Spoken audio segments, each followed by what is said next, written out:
Hello guys, അപ്പം ഞാൻ ഇന്ന് എൻ്റെ ഈ ഒരു പണ്ടത്തെ ഫോട്ടോ ഒന്ന് റീക്രിയേറ്റ് ചെയ്ത് കൊണ്ടുവരാൻ പോവാണ്. അപ്പോൾ ഞാൻ ഈ ഡ്രസ്സൊക്കെ ഒന്ന് മാറ്റി വരാം. ഗായ്സ്, ഞാൻ ഡ്രസ്സൊക്കെ മാറ്റി വന്നിട്ടുണ്ട്. അപ്പോൾ നമുക്കിനി മുടി കെട്ടാം. അതിനുള്ള ഒരു കാര്യം കാണിച്ചാൽ ഈ ടോപ്പ് എൻ്റെ എക്സൈഡ് സെയിം തന്നെയാണ്. എനിക്കിപ്പോൾ കൊള്ളുകയൊക്കെ ചെയ്യും. ഈ ടോപ്പ് ഭയങ്കര ചൂടാണ്. പാൻറ്റ് ഇത്ര ഇറക്കമൊക്കെ ഉള്ളൂ കിട്ടും. കുഞ്ഞിതായി അന്ന് ഞാൻ പോയിട്ട് മുടി ഇട്ടിട്ട് വരാം. മുടി കെട്ടി എക്സൈഡ് സെയിമൊന്നുമല്ല, അവിടെ ഇവിടേക്ക് നല്ല കുറവൊക്കെ ഉണ്ട്. ബണ്ണൊന്നും അതേ സെയിമൊന്നുമല്ല.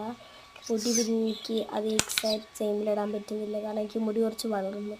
പണ്ട് അവിടെ ഇല്ലായിരുന്നു അങ്ങനെ. പിന്നെ അമ്മ വിളിച്ചിട്ടിരുന്നു. അപ്പോൾ ഞാൻ പോയി ഐലൈനൊക്കെ തുടച്ച് തരാം. ഐലൈനൊക്കെ തുടച്ച് വന്നു കേസ്. പിന്നെ നമുക്ക് പൂസ് നിൽക്കാണ്. അപ്പം ഞാനിപ്പോൾ പൂസ് നിൽക്കുമ്പോഴും നോക്കിക്കോളൂ. ഇതാണ് പോസ്. ഇതുമാണ്. ഇതിൻ്റെ ഇതിലാണ് കണ്ണ് അങ്ങോട്ടും ഇങ്ങോട്ടൊക്കെ നോക്കേണ്ടത്. അങ്ങോട്ടും നോക്കിയിട്ട് ഇപ്പോൾ ഇഷ്ടപ്പെട്ടെങ്കിൽ ലൈക്ക് ചെയ്യുക, ഷെയർ ചെയ്യുക, സബ്സ്ക്രൈബ് ചെയ്യുക.